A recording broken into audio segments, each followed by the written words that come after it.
In this lesson, we're going to be using the blob brush. In our previous lesson, we were able to use the paintbrush tool to create some really cool ink-like organic brush strokes, and now we're going to be focusing on the blob brush. And so if you don't have it selected, we're going to just come over and you can just click and hold, and then you get an option here to choose the blob brush, or you can hit Shift B and that will pull the blob brush up. And so I'm using a tablet, and my tablet has pressure sensitivity.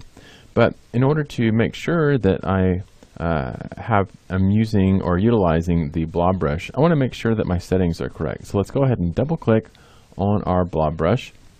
And you can see that we have the same type of fidelity, whether that be accurate or smooth, as our regular brush.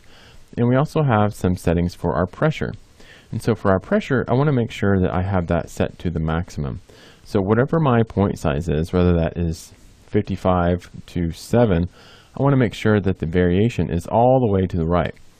Now this is just for this project. Now maybe you don't want the variation to be all the way. Maybe you just want a little bit of variation. But for this example, we're going to have that all the way cranked to the right.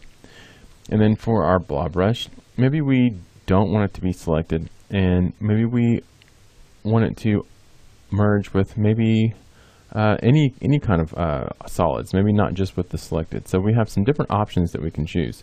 And just to kind of show you what that looks like, we're going to have those both selected. I'm going to hit OK. Now let's say that we're drawing his mouth down here. And so if I push harder, then I'm able to get really thicker lines, and then as I kind of ease off, then I'm able to just kind of smooth those out. Now you can see that it stayed selected. Now if I wanted to continue with this line, I could just kind of click and draw, and you can see that it merged those lines. Now I'm going to just Control Z that last line and deselect. Now if I use the blob brush, then you can see that it did not merge those last lines. And that all kind of depends on how you want to work, because maybe you don't want all your lines to be merged, so that you can always come back and maybe you want to use your selection tool and make any kind of changes and move some lines around, something like that.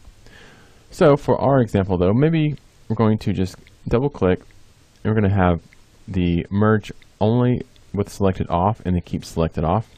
We're going to have our fidelity in the middle, and we're going to have our variation all the way to the right. And let's just hit OK. So what we're going to do is we're going to just kind of get a feel for this blob brush, because you have a lot of control, and you can make some really nice line variations just by pushing harder on your stylus. Now there's some different brush strokes that we could use if we use the brush tool, but we can just stay with the blob brush, and we can emulate a lot of those different brush strokes just by using our pressure sensitivity. So we can easily just kind of come in and not have to switch between different brush tools and have some really nice outcomes here. And so I'm even using this in conjunction with my brush stroke, that the ink brush stroke, just to kind of keep it organic. So you might think about that with your project. If you were to want to have that organic look, that maybe you wanted to go ahead and use your blob brush for a majority of it, but then you can come back with your traditional paintbrush and then add some nice little ink lines that will just kind of finish your project out. So we're just going to kind of come through and finish out our character, creating some really nice variation. So you can see that my hand was a little shaky there, but I was able to smooth that out just because of the options I have. So what if I did have this set to completely accurate? So for his ear, if I wanted that to be a little bit shaky, you can see I can get that if I wanted it. Or if I have the fidelity set almost all the way to smooth, which if I had it all the way to smooth, then it's almost hard to get the line width that you want, because it's going to keep trying to correct that for you. So I'll just Control Z that. Right here in the middle, I've found works really well. So you can really get some nice line width and variation, just like that. Awesome. So I'm going to go ahead and finish the top of his head about like that. And then for these little pieces of hair down here, you know, we'll just kind of allude to some of that hair. Start thin, push hard, bring that down. I'm going to give him a little bit of scruff down here, kind of sticking out of his face. And then for his eyes, we're going to start light. We're going to push a little harder, and then we're going to end light. So you can get a nice eye shape. And then for his pupils, we're actually just going to fill this completely in. And then we're going to use our blob eraser, or it's actually just an eraser, but sometimes they call it a blob eraser because I can actually get it to work just like the blob brush.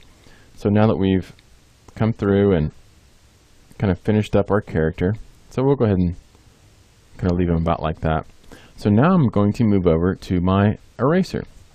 So with the eraser tool is very, very cool. I'm going to double click on this, and you can see that we have a lot of the same type of options here. So for the angle, we can change that, the roundness, the size. So the size, we are going to choose pressure, and we're going to also take that and push that all the way to the right and hit OK. So for that, for the blob, or for the brush, or for the eraser, we can also increase and decrease our size and things like that.